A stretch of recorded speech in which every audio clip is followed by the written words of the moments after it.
Have you ever felt that happiness is always just out of reach? You work hard, you chase goals, you strive to be a better man, and yet there's an emptiness you can't explain. A quiet dissatisfaction, even on the days when life seems good. The truth is, most people will spend their entire lives searching for something they already have, but don't know how to see. The Stoics understood this. They believed that happiness was never something to be found out there in the world. It was hidden deep within your own mind. But here's the part no one tells you. The Stoics didn't give this wisdom away easily. They taught it quietly, through timeless principles that could change the course of a life, if they were truly understood. Today, we're going to uncover 15 of these secret Stoic truths.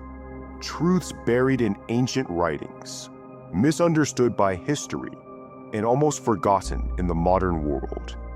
Each one is a key, and when you put them together, they form a map that leads not to wealth, or status, or fame, but to something far rarer, lasting peace, enduring strength, and a happiness that no one can take from you. Stay with me until the end, because the final truth might just shatter everything you thought you knew about what it means to live a good life. Truth number 1, control what's yours, release what isn't. Most men waste their lives trapped in a prison they can't see. The walls aren't made of stone or steel. They're built from their own thoughts, from the illusion that they can control the uncontrollable. They wake up every day believing they can force the world to bend to their will. They try to make people like them. They obsess over what others think. They rage against the weather, the economy, the decisions of strangers. And when reality refuses to obey, they feel betrayed, powerless, broken. The Stoics saw this pattern more than 2,000 years ago. They understood that this desperate need to control everything is a seed of human misery. Epictetus, born a slave, beaten, crippled, and owning nothing, could have easily spent his life in bitterness. But instead, he became one of history's most respected philosophers. His turning point came from a realization so simple, yet so easily ignored. Some things are up to us, and some things are not. The moment you accept this division, the world changes. You begin to see that all things in life fall into one of two realms. The realm of control, your thoughts, your actions, your values, your decisions. The realm of fate, the weather, the past, the opinions of others, the twists of fortune. The tragedy is that most men spend their energy in the wrong realm. They fight against the tide instead of learning to sail with it. They curse the wind, not realizing that their rage changes nothing but themselves. Think about the last time you lost sleep. Was it because of something you could truly change? Or was it a chain of thoughts looping endlessly over something beyond your reach? Every time you give your attention to what you can't control, you hand over your peace, like coins to a thief who never stops taking. Modern science proves what the Stoics taught. Psychologists call it the locus of control. People with an internal locus, those who focus on what they can control, are more resilient, confident, and able to adapt. Those with an external locus, who obsess over fate and other people, live in constant anxiety and helplessness. Picture this: two sailors caught in the same violent storm. One screams into the wind, demanding the sea calm down, his energy burning away with every wave. The other quietly takes control of the ropes, adjusts his sails, and rides the chaos with steady hands. The storm is the same, but their destinies are not. The Stoics knew life will bring storms. You can't stop them, but you can master how you meet them. And when you give up the fight for what isn't yours, you gain complete command over what is. This isn't surrender, it's strategy. It's the difference between being a pawn in the game and becoming a player. Action step. For the next 24 hours, every time you feel frustration, anger, or anxiety, stop. Ask yourself, is this within my control? If the answer is yes, act. If the answer is no, release it completely. Train your focus like a weapon, aiming it only where it matters. Do this long enough, and you'll notice something strange. The world will still throw storms at you, but they won't break you anymore. Your mind will be still, your hands will be steady, and you'll carry a kind of calm that no one and nothing can take from you. Truth number 2. Master the morning, command the day. How you begin your day determines how you end it.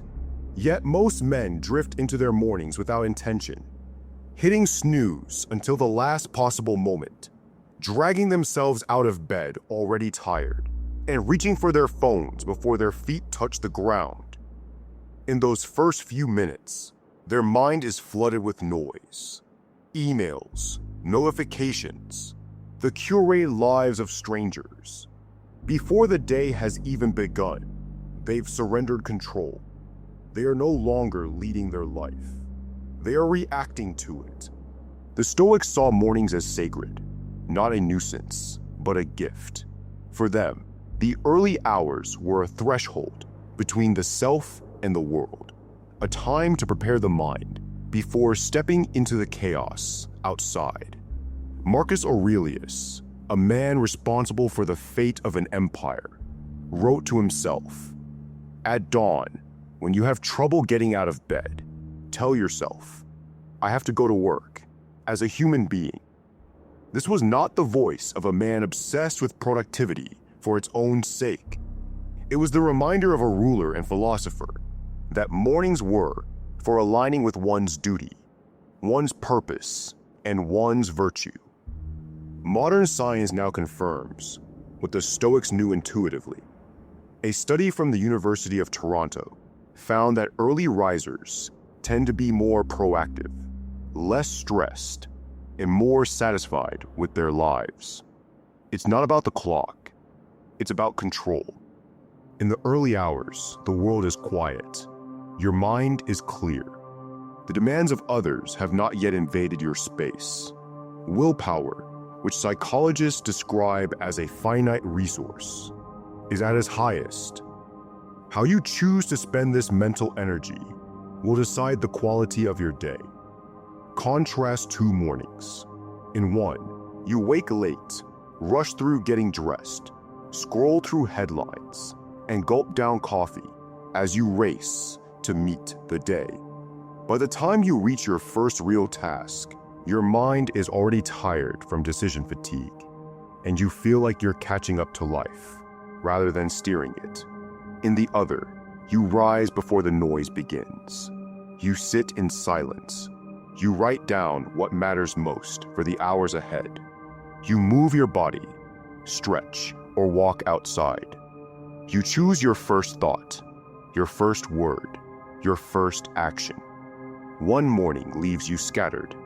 The other makes you unshakable. The Stoics believed this choice, how you greet the day, was a moral act. It was the difference between living intentionally and drifting through life as a passenger. They did not measure mornings by productivity alone, but by alignment. Did you use the early hours to become stronger in mind, body, and character? Did you step into the day already grounded, already in command of yourself?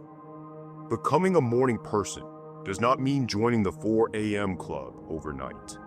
The Stoics valued gradual mastery over impulsive extremes. Start by going to bed just 15 minutes earlier. Wake 15 minutes sooner than usual. Decide in advance what this time will be for. Reflection, journaling, exercise, or simply sitting in stillness. Protect it as fiercely as you would a meeting with someone you deeply respect. In those moments, you are meeting with the most important person you will ever know, yourself. When you own your morning, you decide the tone of your entire day. You walk into it not as someone reacting to the world's demands, but as someone moving toward your chosen goals with clarity and strength. And when you master the beginning, you hold the power to shape everything that follows. Truth number 3. Live in alignment with nature. Most men today have forgotten the world that gave them life.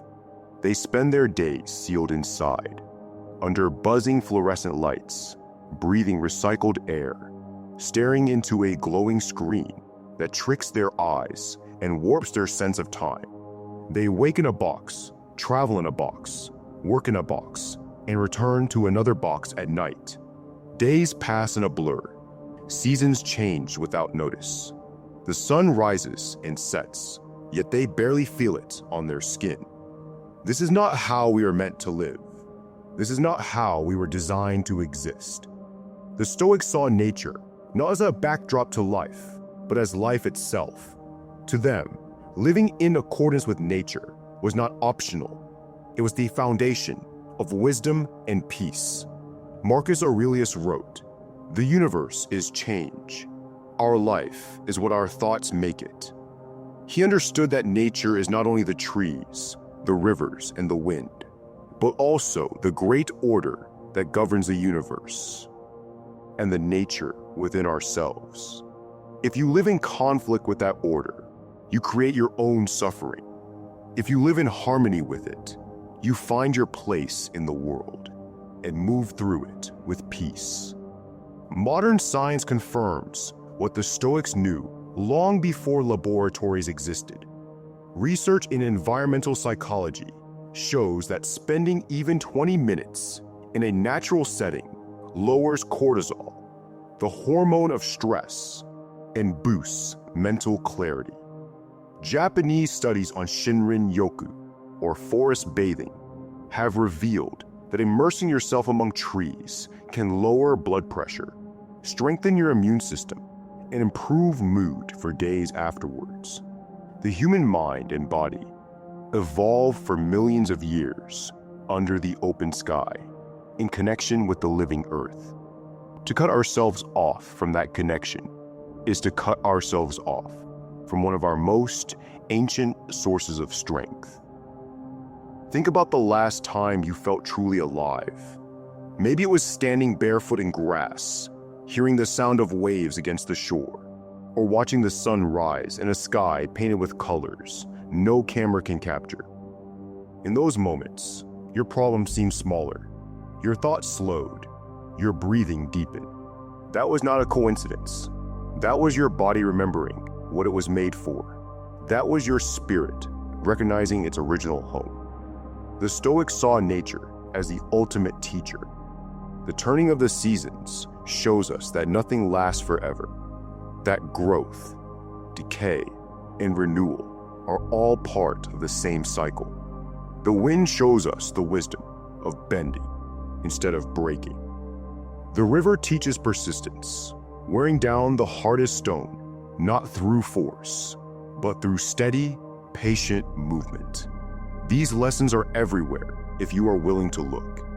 But in our self-made prisons of concrete and glass, we've blinded ourselves to them.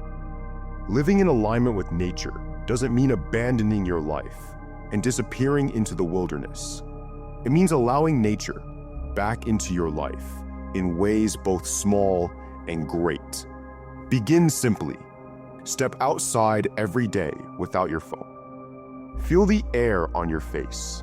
Notice the scent carried by the wind, the way sunlight changes the colors around you, the sound of birds calling from unseen branches.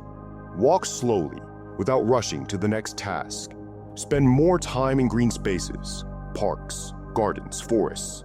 Even if you live in the heart of a city, open your windows, let fresh air in, eat a meal outside, watch the moon rise.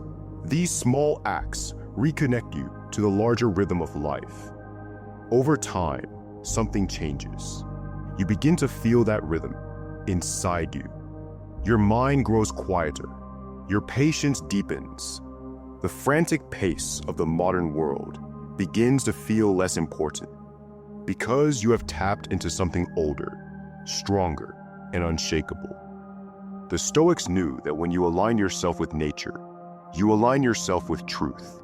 And once you've found that alignment, the storms of life can rage around you, but inside, you remain steady. Truth number 4. Fill your days with purpose.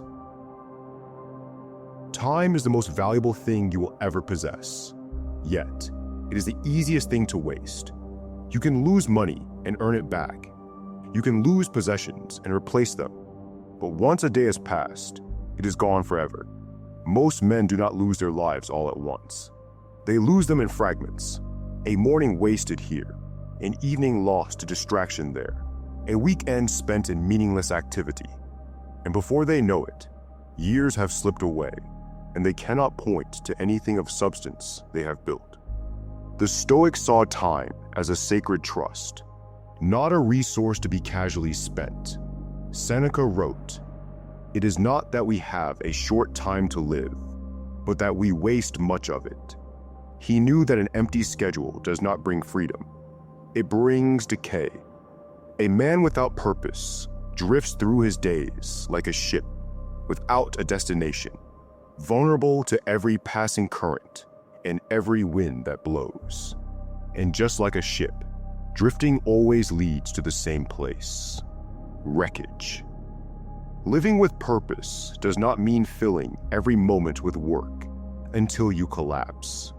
It means living with intention, deciding before the day begins what truly matters, and shaping your actions around it. Purpose can take many forms: mastering a skill, strengthening your body, deepening your relationships, building a business, serving your community, or simply living each day with virtue. The Stoics judged a day not by how much was done, but by whether it brought them closer to the man they wanted to be. Every action was weighed against the question: does this strengthen my character? Does this align with my values? If the answer was no, it did not deserve their time. Modern science confirms what the Stoics taught. Psychologists have found that people who structure their days with clear, meaningful goals report higher satisfaction, greater focus, and stronger emotional resilience. This is because purpose acts as an anchor. Without it, you are pulled in every direction by distraction, gossip, and the trivial demands of others.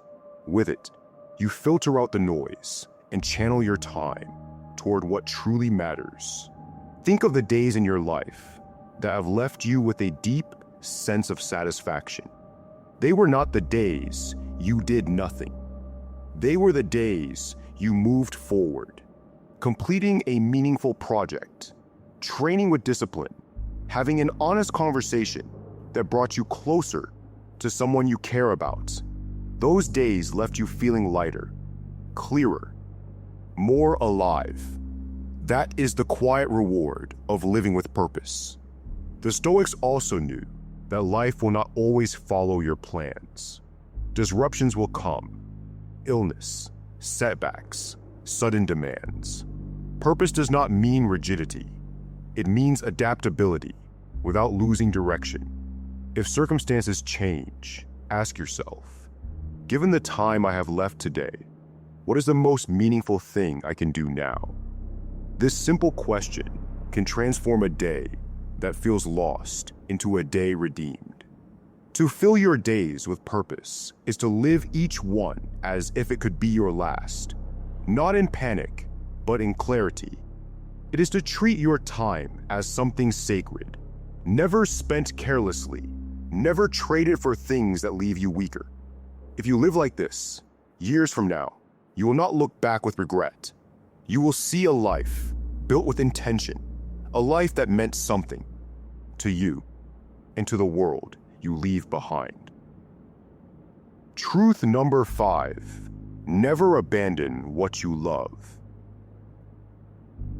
Every man begins the journey towards something that stirs his soul, a craft, a calling, a pursuit that gives his life shape and meaning. At first, the work feels light, even effortless. Progress comes quickly, and the rewards are immediate. But then the road changes. The easy steps become climbs. The early excitement fades. Setbacks appear, sometimes without warning, and progress slows to a crawl. This is where most men stop. They convince themselves the timing isn't right, that they'll come back to it later, or that maybe it wasn't meant to be. And yet deep down, they know the truth. They've quit not because the dream died, but because the path asked more of them than they were willing to give. The Stoics saw this as one of the greatest tragedies of human life. To abandon what you love simply because it has become difficult. Seneca warned, "It is not because things are difficult that we do not dare. It is because we do not dare that things are difficult." To them, endurance in the face of hardship was not just a matter of achievement. It was a matter of virtue. When you walk away from something you truly value, you are not just leaving behind a project or a goal. You are leaving behind a part of yourself. Modern science mirrors this wisdom. Studies on grit and perseverance show that those who stay committed to long-term passions, despite slow progress or repeated setbacks, report higher life satisfaction, deeper self-worth, and stronger resilience. This is because perseverance reinforces identity. The work itself becomes a reflection of who you are, not just what you do. When you quit on it, you're not just losing a pursuit. You're quietly teaching yourself that your word to yourself can be broken. Think back to something you have mastered, however small, a sport, a skill, a personal challenge. You likely remember the early days when it felt awkward and unfamiliar. There were moments when you wanted to quit, when frustration outweighed excitement. But you pushed through, and in doing so, you discovered not only competence, but a deeper respect for yourself.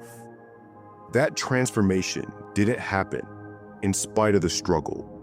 It happened because of it. The Stoics believed that obstacles are not signs to turn back, but tests to reveal your strength. Marcus Aurelius wrote, "The impediment to action advances action. What stands in the way becomes the way."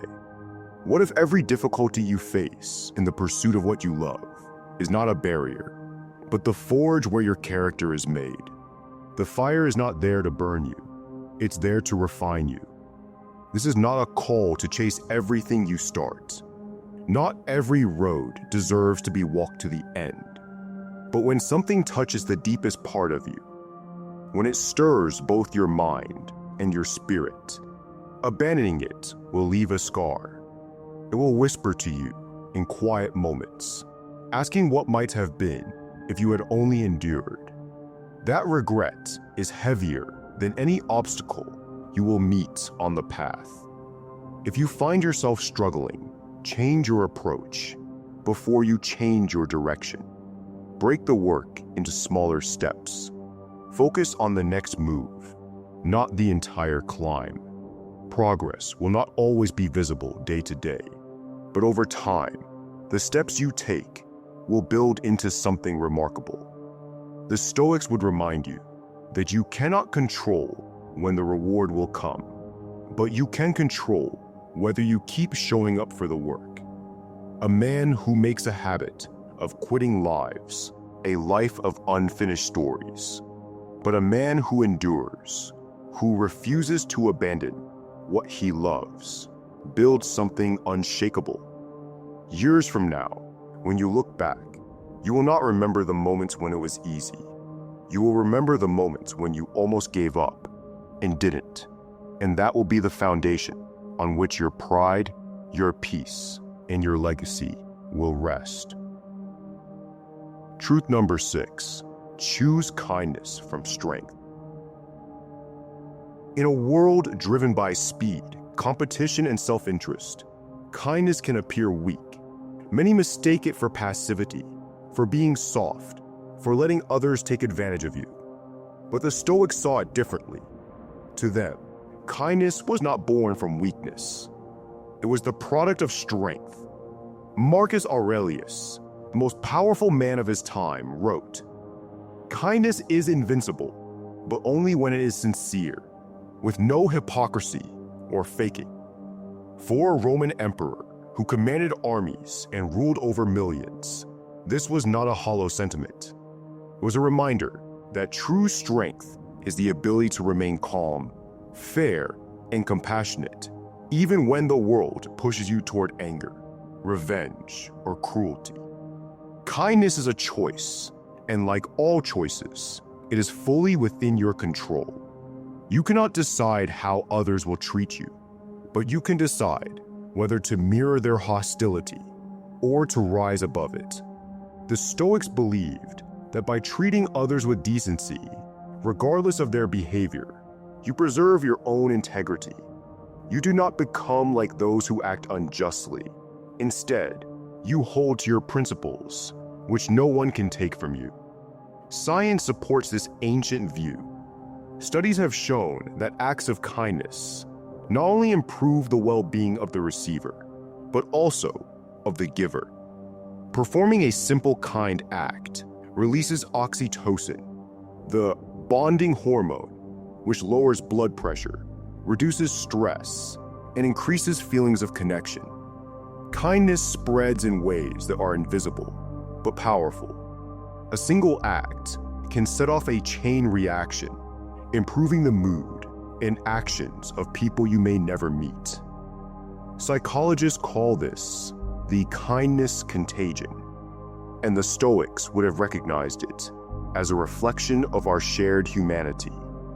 Yet kindness, to have value, must be deliberate and grounded in self-respect. The Stoics were not calling for blind tolerance of abuse or injustice. They believed in protecting one's boundaries, in speaking the truth, and in refusing to enable harm. Kindness from strength means that your goodwill is a choice, not a compulsion. It is given freely, not taken by force. It is guided by wisdom, not fear. Think of the last time someone treated you poorly. Your first instinct may have been to retaliate, to give back what you were given. But what if you had paused and acted from principle instead of impulse? What if your response reflected the kind of man you want to be, not the kind of treatment you received? That is the Stoic way, to master your reaction so completely that others cannot drag you down to their level. Choosing kindness does not guarantee you will be met with gratitude or respect. Some will ignore it, some will see it as weakness, and some may even try to exploit it. But to the Stoics, this is irrelevant. Your kindness is not about their response. It is about living in harmony with your values, about keeping your character intact in a world that constantly tempts you to throw it away. When you act with kindness from a place of strength, you create an environment in which trust can grow, conflicts can cool, and understanding can take root. Even if the world around you remains chaotic, you remain centered. And that, the Stoics knew, is the mark of a man who truly governs himself. Truth number 7, say yes to life more often. Most men underestimate how much of their life has been quietly stolen by the word no. They say no to invitations because it's easier to stay home. They turn down challenges because they're afraid to fail. They pass on opportunities simply because they don't feel ready. Each no feels small, harmless, even justified. But over years, those choices add up. The result is a life smaller than it could have been. A life where safety was chosen over growth and predictability over possibility. The Stoics did not believe in hiding from life. They saw each day as a chance to engage with the world, to test themselves against reality. Epictetus taught his students that the events of life were not to be avoided, but to be embraced as training grounds for the mind and character. It's not what happens to you, but how you react to it that matters, he said. To the Stoics, saying yes was not about reckless agreement to every request. It was about meeting life with openness instead of resistance, trusting that every experience carries the potential to shape you into something stronger. Fear is the silent architect of most refusals. Fear of discomfort, fear of embarrassment, fear of the unknown. The mind whispers that it's safer to stay where you are. And in the short term, maybe it feels that way. But in the long term, those fears become walls. They narrow your world until you can barely move. The Stoics would argue that fear is only a thought, and that stepping directly into it is the fastest way to dissolve it. Comfort zones are not fortresses. They are cages disguised as safety. Modern science confirms what the Stoics understood. Neuroscientists have found that novel experiences trigger the release of dopamine, the brain's chemical of reward and motivation. This isn't just a burst of pleasure. It's a biological signal that tells your brain, this is worth doing again. People who seek out and say yes to new challenges show higher adaptability, stronger problem-solving skills, and greater emotional resilience. Life doesn't just feel richer when you say yes. Your mind actually becomes sharper and more capable of handling change. Think of a time you almost said no, but didn't. Maybe you accepted a last-minute invitation.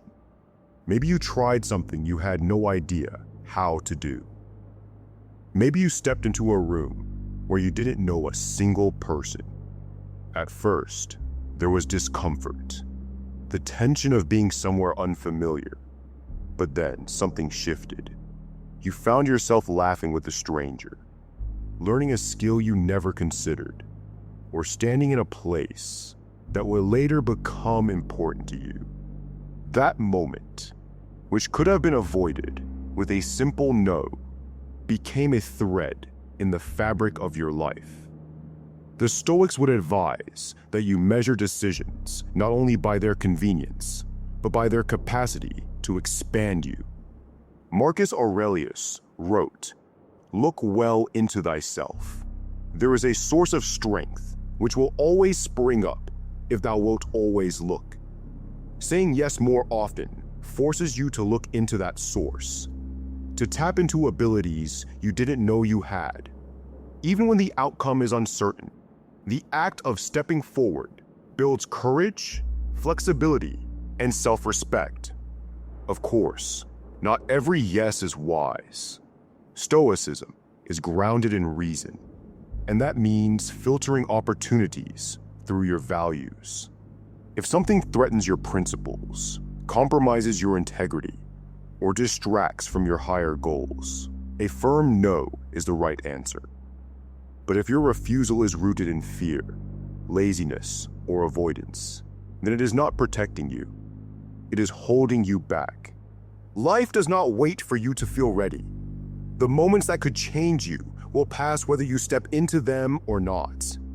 The man who says yes to life more often will leave this world with fewer regrets, a wider perspective, and a spirit tempered by both triumph and trial.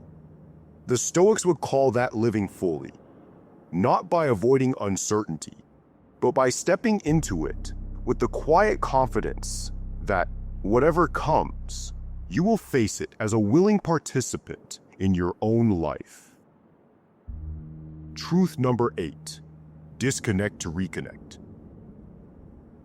Modern life keeps you on a leash you cannot see.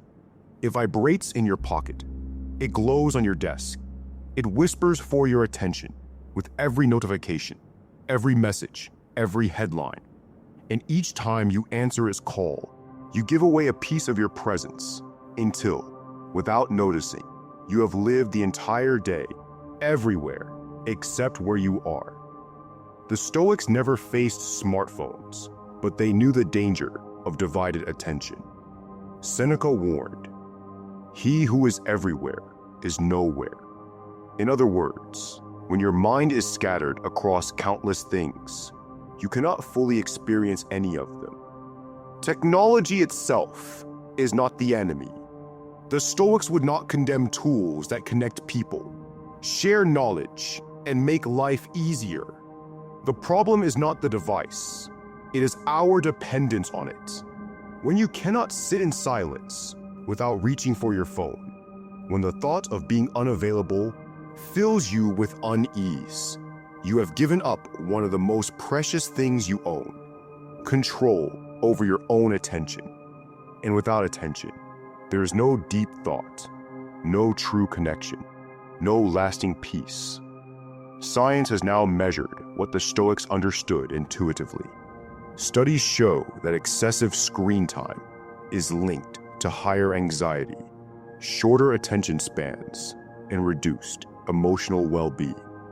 The constant switching between tasks, checking messages, scrolling through feeds, jumping from one app to another, forces your brain into a state of perpetual distraction. This keeps you from ever sinking into the deeper focus where clarity, insight, and creativity live. Even worse, it steals from your relationships. Research reveals that the mere presence of a phone, even when not in use, reduces the quality of conversation and the sense of connection between people. The Stoics value presence above all, the ability to be fully in the moment, to give your complete attention to the task or person before you. They practice stillness and reflection, withdrawing from noise, so they could hear their own thoughts clearly. Marcus Aurelius, despite the endless demands of ruling an empire, wrote, "Nowhere can man find a quieter or more untroubled retreat than in his own soul. But to find that retreat, you must first step away from the constant noise." The solution is not to abandon technology, but take back control of how you use it. Set aside moments each day when you turn off your phone completely. Protect meal times and conversations from digital interruptions. Dedicate part of your morning or evening to being fully offline, using that time for reflection, reading, walking, or simply being still. At first, you may feel restless, a sign of how deeply the habit has taken hold. But soon, you will begin to notice a shift. You will think more clearly. You will feel less hurried. You will be more present in your own life. The irony is that by disconnecting from the world through your devices, you reconnect with the world around you. You hear the tone in someone's voice. You notice the way sunlight moves across the floor. You feel time slow to its proper pace. And in that space, the distractions lose their hold. You remember that life is not lived through a screen, but here, now, in the moments you choose to fully inhabit. Truth number 9. Rest before you break. Modern culture teaches men to worship exhaustion. We admire those who grind endlessly, who work through the night, who refuse to stop until they collapse. We call it dedication, ambition, sacrifice. But the Stoics would call it something else: self-neglect. They understood that a man who refuses to rest is not proving his strength. He is proving his inability to govern himself. Seneca warned against the illusion of constant busyness, writing, It is not that we have a short time to live, but that we waste much of it. The time spent recovering, restoring, and renewing your energy is not wasted. It is an investment in the quality of the time that comes after. There is a dangerous myth that stopping means falling behind. But the truth is that the man who works without pause eventually slows down in every way. His thoughts dull, his judgment falters, his creativity dries up. Without rest, the mind begins to make mistakes it would never have made if it had been allowed to recover. The body, too, starts to send warnings. Fatigue that no amount of coffee can fix. Aches that spread without reason. A heaviness in the chest when the day begins. Ignore these signals long enough, and they stop being warnings. They become permanent damage. The Stoics saw rest as part of the natural order. Just as nature moves in cycles, day and night, growth and decay, storms and calm, so too must a man. Marcus Aurelius, Emperor of Rome, often withdrew into moments of solitude, not to escape his duties, but to return to them stronger. His private writings and meditations reveal a man who understood that clarity comes not in the noise, but in the quiet between battles. He did not see rest as abandonment of his responsibilities, but as preparation to fulfill them more effectively. Modern science supports this ancient wisdom. Studies on cognitive performance have shown that sustained focus without breaks leads to steep declines in accuracy, creativity, and problem-solving ability. Mental fatigue sets in long before we realize it, which means that continuing to work past the point of exhaustion often produces more harm than good. Physical health suffers too.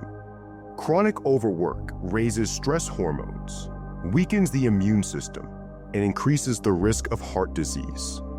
In other words, the cost of ignoring rest is not just burnout, it is the shortening of your life. Rest does not mean idleness, and it does not have to be long or elaborate. It can be 10 minutes of stillness during the day to breathe deeply and reset your mind. It can be a deliberate walk outside without your phone, letting your senses reconnect with the world around you. It can be reading, reflecting, or simply sitting in silence. On a larger scale, it can mean weekends or days away from work, time spent in nature, travel, or focused time with loved ones. The Stoics would call this otium, not laziness, but purposeful leisure, time spent replenishing the mind and spirit. The danger is waiting until rest is no longer a choice, but a necessity. Too many men only slow down when their body forces them to, when illness strikes, when burnout hits, when they can no longer keep going. By then, recovery is far harder, and sometimes the damage cannot be undone. The Stoic way is to act with foresight, to rest before you are broken, to pause before the edge, to preserve your strength before it is spent. To rest before you break is not weakness, it is discipline.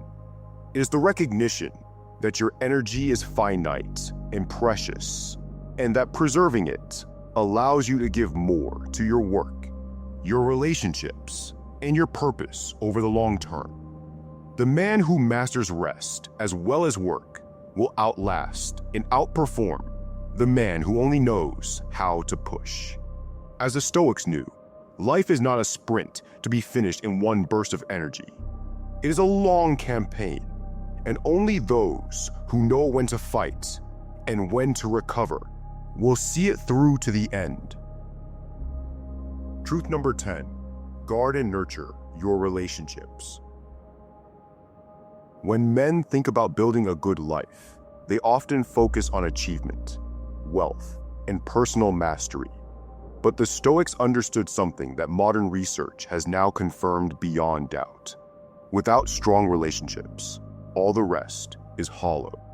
The connections you have with others are not just an accessory to a meaningful life. They are one of its foundations.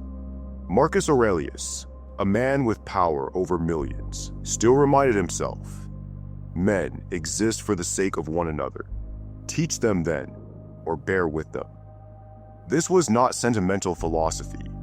It was a recognition that no one, no matter how strong or capable, can live well in isolation. The tragedy is that most people don't lose relationships in a single dramatic moment. They lose them slowly, almost without realizing it. A missed call here, a postponed meeting there, choosing work or convenience over connection, again and again, until the bond that once felt unshakable is distant, and the silence between you feels normal. The Stoics would see this as negligence, not intentional harm, but harm all the same. For they believed that the people in your life are like a garden. If you stop tending to it, weeds grow, roots weaken, and beauty fades. Modern science echoes this ancient wisdom. The Harvard study of adult development, which tracked participants for over 80 years, found that the single strongest predictor of health and happiness was the quality of a person's relationships. It wasn't wealth, status, or even physical fitness that mattered most in the end. It was having deep, supportive bonds with others. Those who nurtured these bonds not only lived longer, but faced a life's difficulties with greater resilience. The Stoics taught that relationships are also a mirror. They reflect your own character back to you. How you treat others when you are busy, stressed, or frustrated reveals more about who you are than how you act when life is easy. They urged patience, empathy, and understanding, even when others fall short. Marcus Aurelius constantly reminded himself that people act according to their own understanding of the world, just as he does. This doesn't mean tolerating mistreatment or abandoning your boundaries. It means not letting bitterness and impatience poison the connection. Guarding relationships means protecting them from your own neglect, distractions, and pride. It means showing up, even when it's inconvenient. It means reaching out before there's a reason, listening without rushing to speak, and remembering details because they matter to the person you care about. These are small acts, but over time, they build the trust and closeness that make a relationship unshakable. Nurturing relationships also requires presence, and presence is rare in a distracted age. The Stoics valued being fully in the moment, and they would see modern divided attention as a kind of disrespect. If you are with someone, but your eyes are on a screen, or your mind is elsewhere, you are not truly there. True presence means putting down the distractions, quieting your mind, and giving the person in front of you your full attention. In a world where attention is constantly fractured, this has become one of the greatest gifts you can give. Life is short, and the people you love will not be here forever, nor will you. The Stoic principle of memento mori reminds us to keep mortality in view, not to be morbid, but to sharpen our priorities.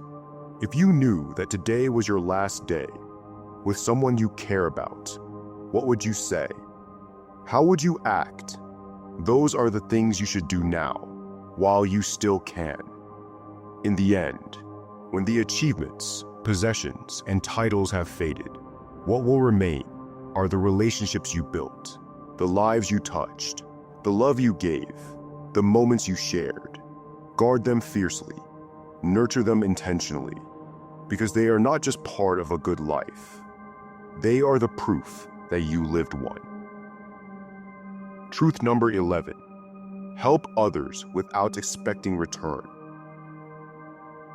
One of the greatest measures of a man's character is how he treats those who can do nothing for him.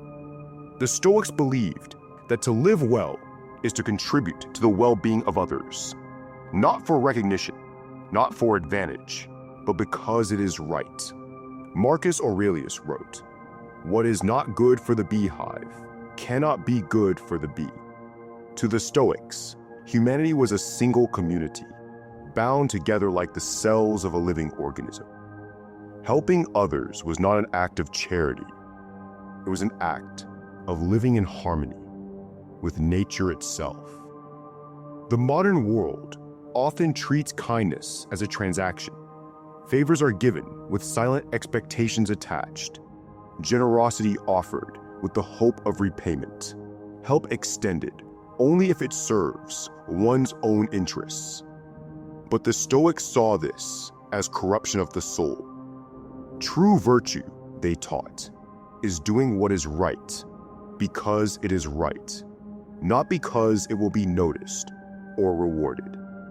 Science has revealed something the Stoics already sensed, giving benefits the giver as much as the receiver. Acts of genuine kindness release dopamine and oxytocin, chemicals that elevate mood, strengthen social bonds, and even lower blood pressure. Studies show that those who volunteer regularly or help others without strings attached report higher levels of life satisfaction and lower levels of stress. Yet these benefits are not the reason to give. They are the natural byproduct of living in alignment with human nature. Helping others without expectation requires a certain inner strength. It means letting go of the need for validation, in trusting that your contribution has value, even if no one acknowledges it. It means resisting the cynicism that says kindness will be taken advantage of, and instead acting from the conviction that the worth of the act lies in the act itself. The Stoics would tell you that whether your help is appreciated or not is irrelevant. What matters is that you did what was in your power to improve the world around you. Think of the moments in your own life when someone helped you without being asked, without hesitation, and without expecting anything back. Perhaps it was small, a stranger holding a door when your hands were full, a friend offering their time when you were struggling.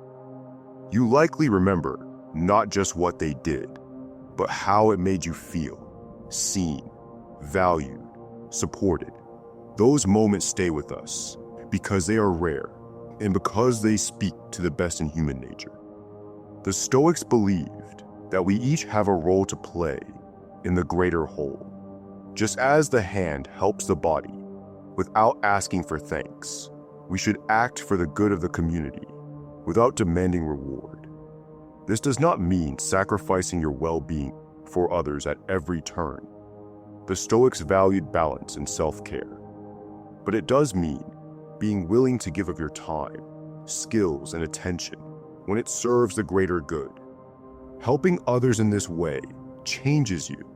It strengthens your empathy, sharpens your sense of purpose, and keeps you connected to the world beyond your own concerns. And over time, it builds something even more enduring than recognition. It builds respect, both from others and from yourself. In the end, the Stoics would remind you that you cannot control whether your kindness is appreciated, but you can control whether you choose to offer it. And when you help others without expecting return, you not only honor them, you honor the part of yourself that is most deeply human. Truth number 12, focus on the good you already have. Most men spend their lives chasing shadows. They run toward the next promotion, the next possession, the next achievement, convinced that just beyond the horizon lies the moment they will finally feel complete. And sometimes they reach it. They hold the thing they long for. They enjoy it for a moment, but soon the feeling fades, the mind finds a new horizon. The chase begins again. The Stoics recognize this for what it is: a trap with no end. Seneca warned, "It is not the man who has too little, but the man who craves more that is poor." To the Stoics, the richest man is not the one with the most, but the one who is most aware of what he already has. Gratitude was not a soft virtue to them. It was a discipline. It required training the mind to see what is present, instead of obsessing over what is absent.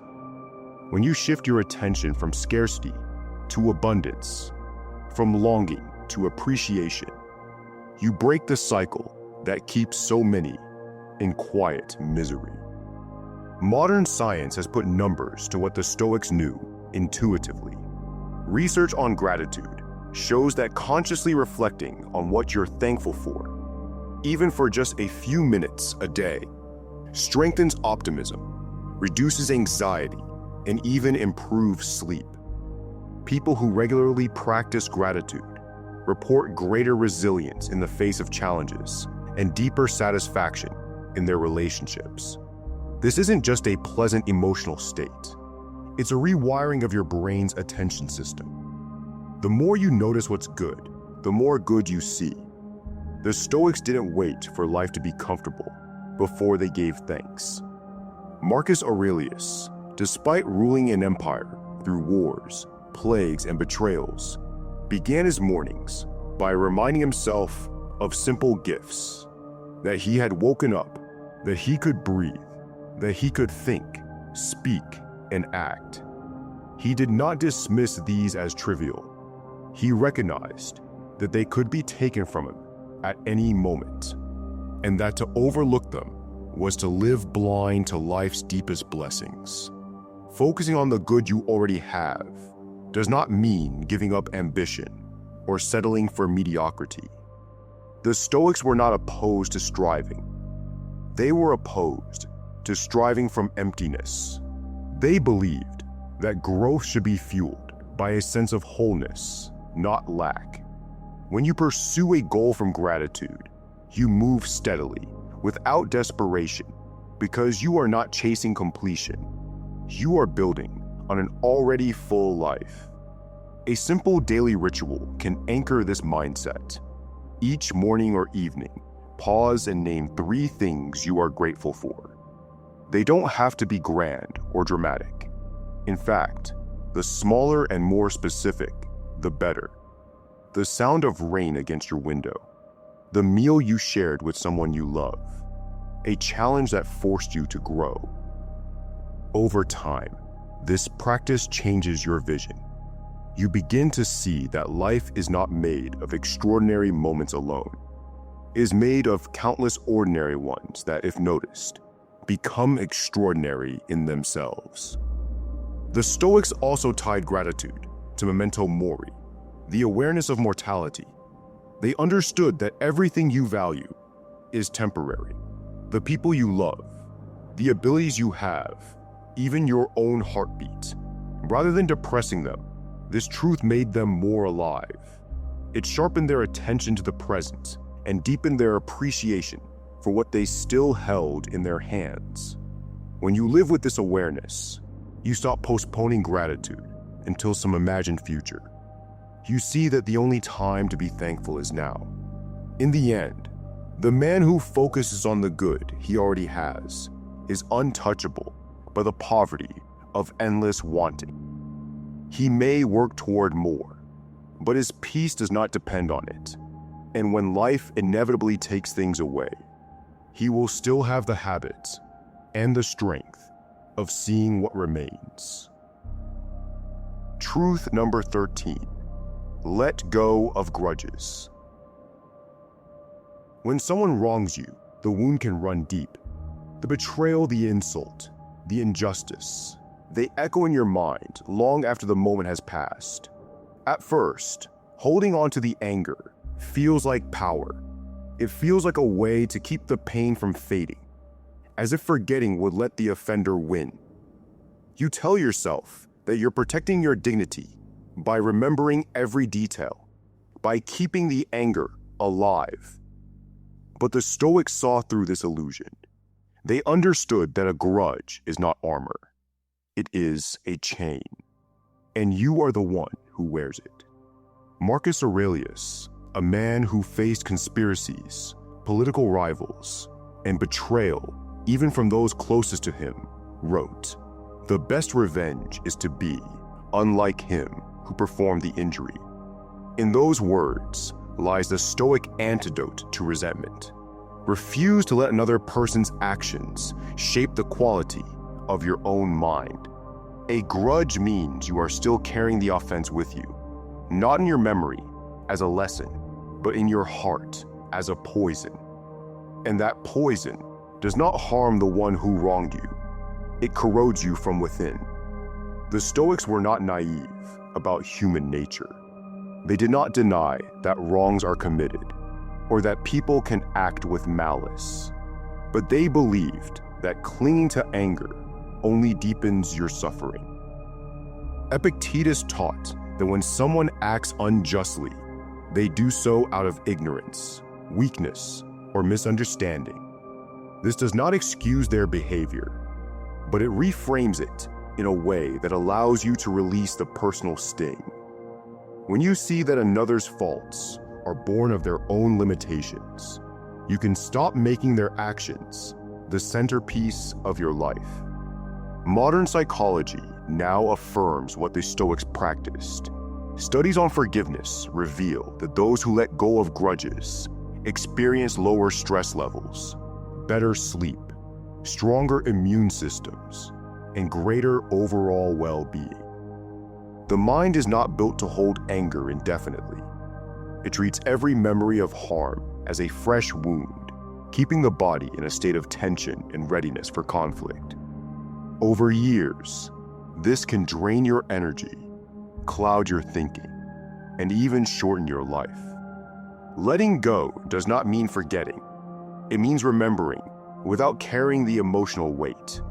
It means extracting the lesson from the pain, perhaps about setting stronger boundaries, choosing allies more wisely, or recognizing warning signs earlier, and then releasing the emotional residue. In this way, the event shapes you without ruling you. The Stoics would also remind you of memento mori, the truth that life is short and time is too precious to be spent keeping old wounds open. Every moment given to resentment is a moment stolen from living well. And the greatest irony is that while you're carrying the burden of anger, the one who wronged you may have long since moved on. The grudge keeps you tied to them in a way they may not even notice. To let go of a grudge is to reclaim your mind. It is to remove the last thread of control that another person has over you. It is to say, "You harmed me once, but I will not let you harm me every day by keeping this alive." It is not about granting them absolution. It is about granting yourself freedom. When you finally set it down, you may feel lighter than you have in years, and you'll realize that the person you've liberated isn't them, it's you. Truth number 14. Endure hardship with dignity. Hardship is not an accident in life. It is a certainty.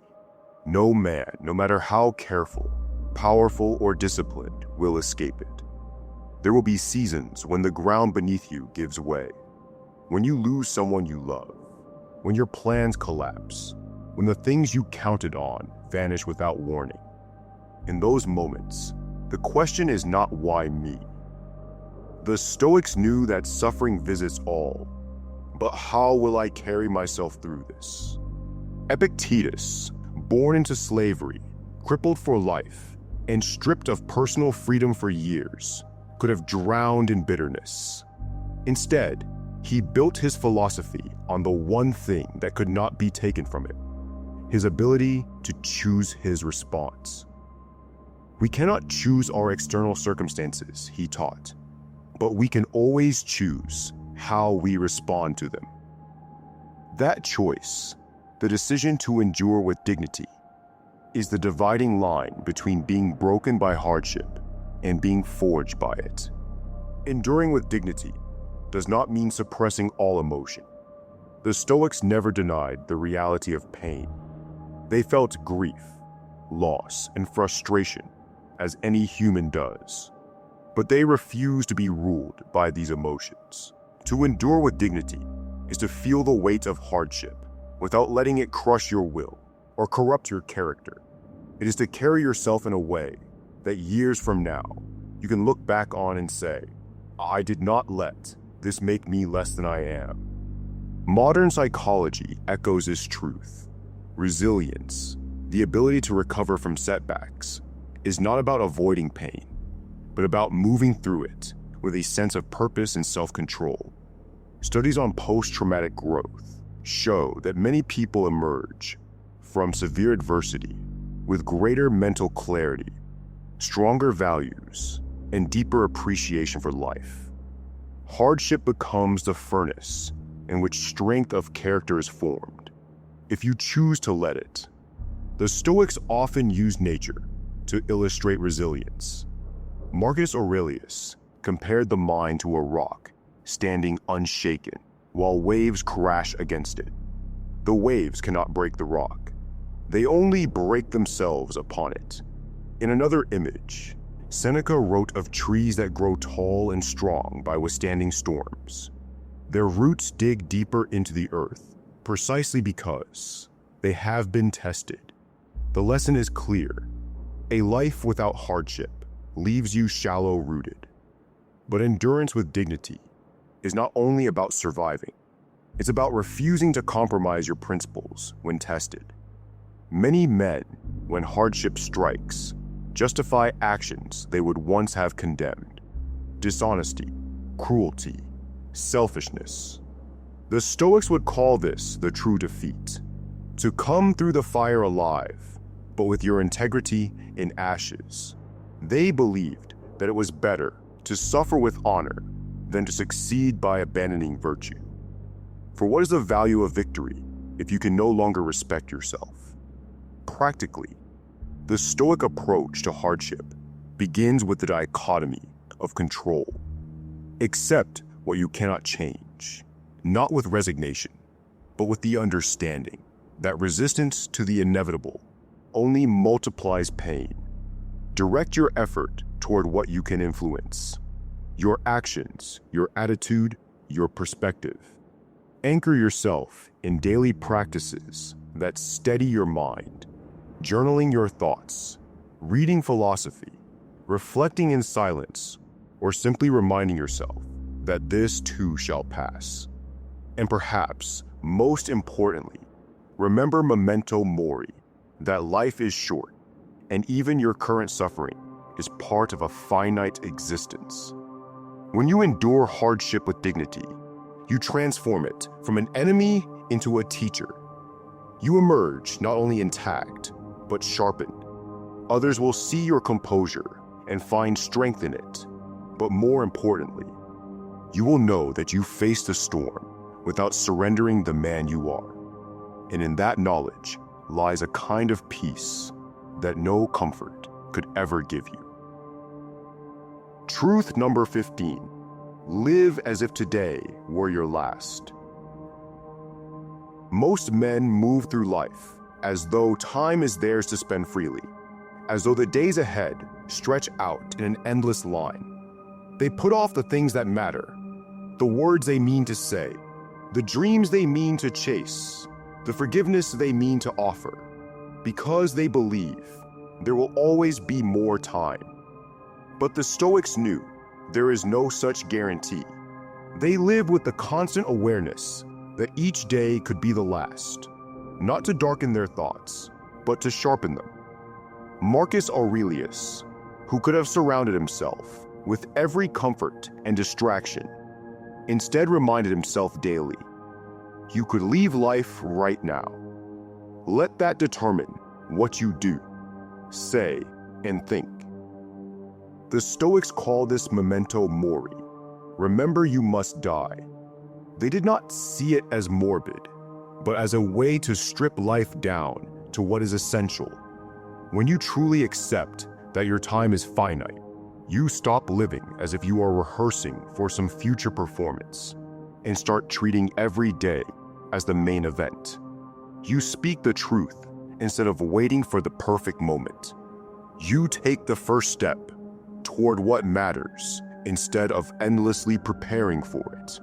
You put your energy where it counts because you know there is no guarantee you will get another chance.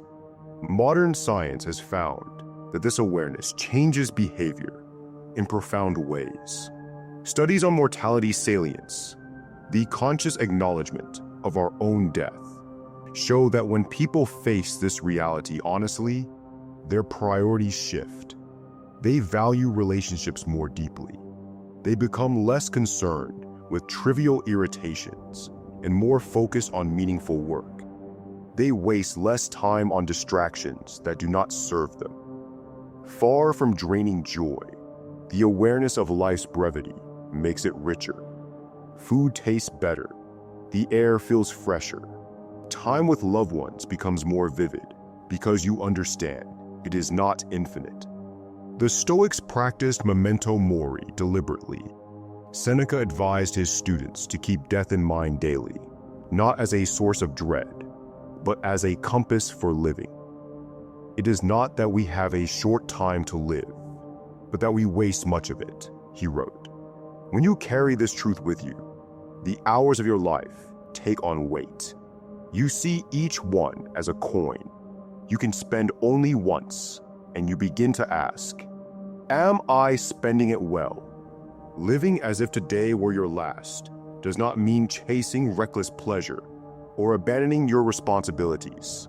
It means aligning your actions with your deepest values. If this were the final page of your story, how would you write it?